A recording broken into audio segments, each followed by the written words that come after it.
Hi everybody, we're back today with Chicago Title, and if I could have blinking red lights and sirens going off, I would right now, because I hope this captures everybody's attention, because today we are talking about wire fraud.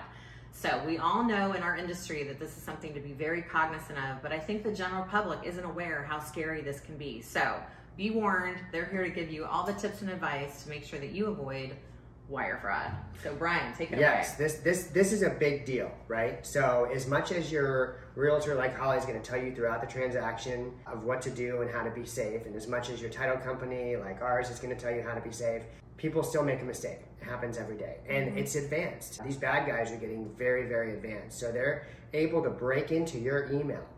They're able to watch conversations that you might have had with your escrow officer, Sheree, and see what's happened over time.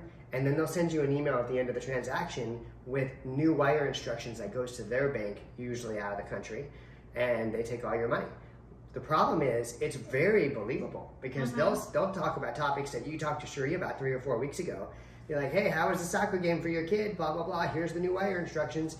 It looks like Sheree. It has her photo. It looks like her email. They change one little letter in the email, where maybe instead of an S for Sheree, it's 3, the number 3, or an example like that, and it's very believable. So listen to your realtor, listen to your title company, be safe. And what are the ways to be safe, Sheree? Well, the biggest defense, and so I tell all buyers and sellers for that matter, the biggest defense against any kind of wire fraud is that verbal confirmation. We send all of our wire instructions via secure email. We ask all parties, regardless of the secure email, give us a call to confirm it.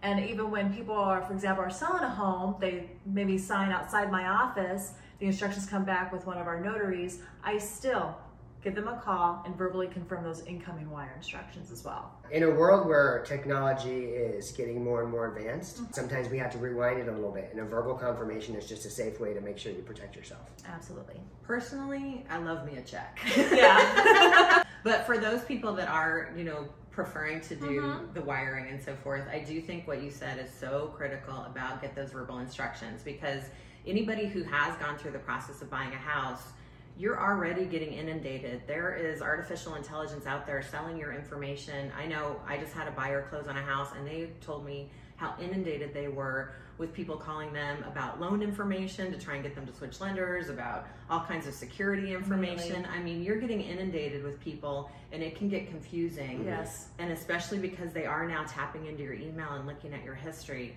That verbal conversation is key. So we hope you heed this advice. Be very cognizant of the potential for wire fraud, and if you're like me, just write a check.